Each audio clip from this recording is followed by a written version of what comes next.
Lyon demain, un site internet, du son, de l'image, un média complet pour les Lyonnais qui font avancer la ville. La métropole se félicite d'avoir consommé en seulement 3 ans l'enveloppe de 5 millions d'euros allouée à la plantation des arbres d'alignement au sein du plan nature. Les écologistes avaient promis un objectif de 300 000 arbres plantés sur la mandature. Pour Bruno Bernard, le président de la collectivité, le cap doit être maintenu. C'est important de planter des arbres de partout. Sur l'espace public, les arbres d'alignement, dans les parcs des communes, et les communes le font. Sur les espaces privés, on aide les copropriétés privées, les bailleurs sociaux, jusqu'à 65% des coûts pour végétaliser l'espace privé des immeubles. Il faut un panel de solutions et planter, c'est important pour piéger le carbone, pour lutter contre le réchauffement climatique, pour faire baisser, créer des îlots de fraîcheur dont on a besoin lors des périodes de chaleur et de canicule. C'est aussi important pour la biodiversité, pour le cycle de l'eau. Donc ça a beaucoup d'atouts et il faut planter des arbres et continuer à le faire. Vous avez doublé l'investissement en la matière en arrivant à la métropole. Où on en est exactement en termes de réalisation aujourd'hui ?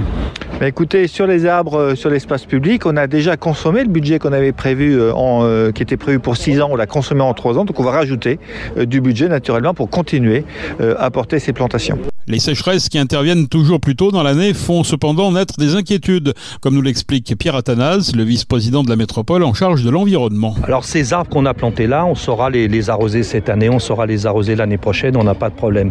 Moi, ce qu'elle m'inquiète, c'est pour les arbres qui ont 8-10 ans de plantation, où là, effectivement, c'est des arbres qui vont souffrir.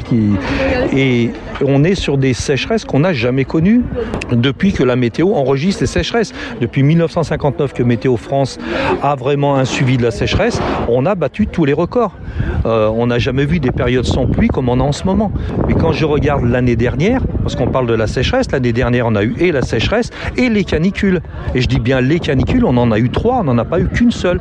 Donc c'est vraiment sur la végétation, on a vraiment une double punition, le manque d'eau et des chaleurs qui vont vraiment affecter la végétation.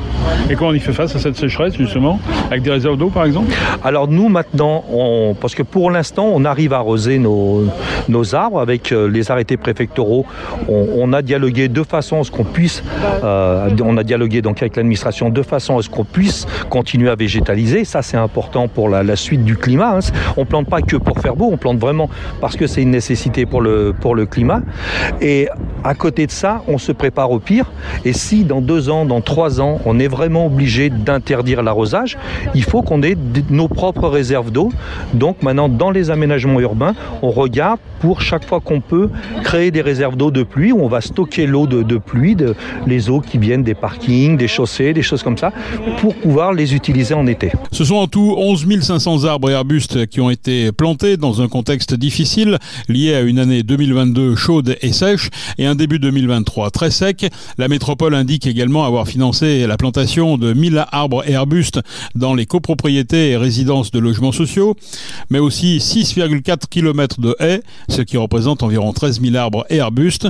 Trouver des arbres à planter devient compliqué, comme nous l'explique Daniel Lachana, président de l'entreprise Green Steel. Un arbre, c'est pas un élément industriel. Il faut du temps pour qu'il pousse, il faut des terres pour qu'il pousse, et les pépiniéristes sont souvent en concurrence avec des agriculteurs qui, eux, ont également besoin de terres pour leur métier d'agriculteur. Le vrai challenge de demain, c'est de trouver au niveau de notre filière paysage pépinière des surfaces suffisantes en matière de culture et de pouvoir anticiper l'avenir avec une prévision de pourcentage nettement supérieur à ce qui s'est fait jusqu'à maintenant en matière de potentiel de plantation. Il n'y a pas de pépinière métropolitaine aujourd'hui. Il n'y a d'ailleurs pas de grandes pépinières dans l'implantation géographique de la métropole. Elles sont toutes en périphérie de métropole. Mais par contre, il y a sur la région Rhône-Alpes une dizaine de grandes pépinières privées sur des tènements que je qualifierais de zones agricoles avec des surfaces suffisamment vastes dans l'état actuel des choses pour les plantations d'aujourd'hui. Mais il faut déjà anticiper l'avenir et sur ces territoires, c'est que les pépiniéristes puissent, sans déséquilibrer le monde agricole, récupérer des terres au profit de la plantation future des arbres dans les années 2030-2040. À quoi on veille là, quand on plante un arbre ? Quel environnement on doit lui créer ? Alors l'environnement qu'on doit lui créer, c'est au minimum 6 mètres cubes de terre par arbre au minimum. Donc 6 mètres cubes, c'est un gros camion de terre qu'on vient mettre pour chaque arbre. Ça, c'est un minimum. Et puis après, on regarde, toutes nos terres sont analysées chez Green Steel et on regarde la nature de la terre en rapport avec les exigences de l'arbre. C'est ce qui a été fait ici, puisqu'on a des terres pour un érable rouge, un érable rubreux, il faut des terres acides. On s'est assuré auparavant que les terres soient bien des terres acides pour pouvoir planter un arbre qui, en toute logique, est là pour vivre un siècle. Les autres facteurs vont être liés à l'entretien de la plante, notamment dans les 5 premières années, où à la fois les services Green Steel plus les services Métropole vont associer leurs forces pour que ces arbres-là démarrent dans de bonnes conditions, puissent avoir un système racinaire puissant, profond, et que ce système racinaire puisse d'autant mieux résister aux épisodes de sécheresse et caniculaire qu'on va peut-être malheureusement subir dans les prochaines années.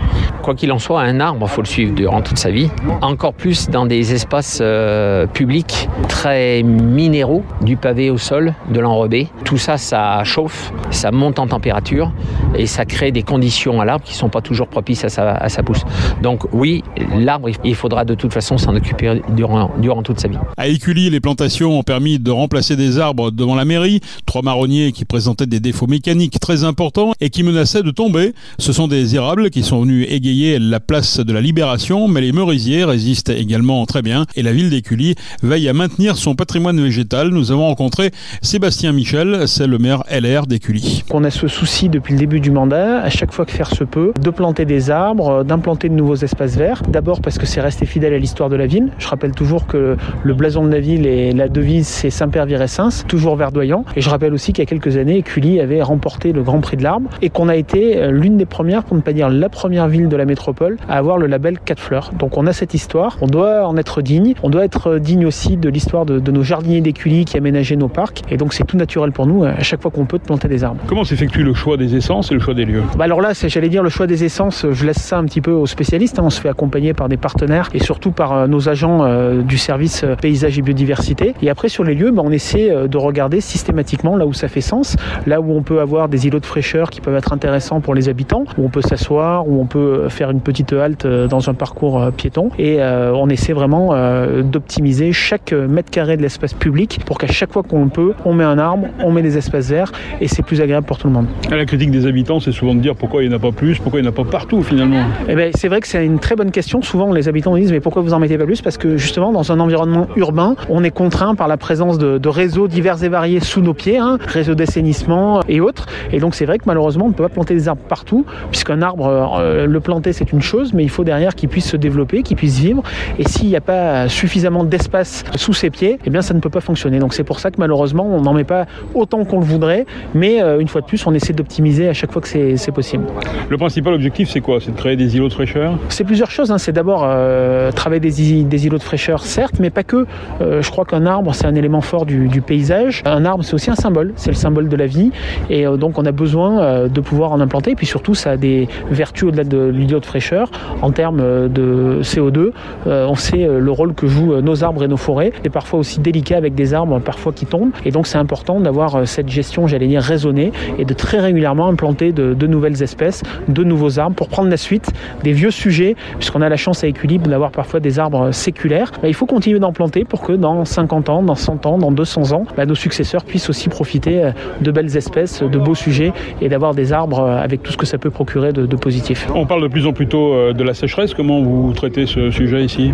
Écully, on essaie d'être très vigilant là-dessus et surtout dans le cadre de nos investissements de l'année, on a décidé de mettre pas mal d'argent pour justement investir dans la récupération des eaux pluviales parce qu'on voit qu'aujourd'hui c'est un sujet crucial. On a tous traversé un été dernier très délicat.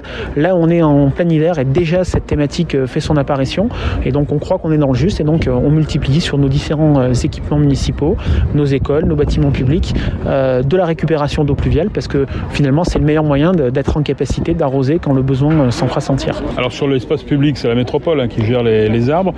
Vous, en direct, la municipalité, vous avez également des parcs, je suppose, à gérer ? Bien sûr, on a des parcs où on implante aussi des arbres et puis on essaie aussi de sensibiliser la population plus largement pour que dans le parc privé aussi aussi on puisse le plus possible planter des arbres, parce que là aussi dans des propriétés privées on a de très très beaux sujets, et donc là aussi c'est rester fidèle à l'histoire d'Écully que de continuer à avoir ce travail permanent de planter de nouveaux arbres pour préparer une fois de plus l'avenir de la ville. Dernière question, est-ce que vous êtes satisfait de la dotation que fait la métropole envers Écully concernant justement ces plantations d'arbres? Écoutez, on essaie de regarder. Aujourd'hui là on est réunis parce qu'il y a une première plantation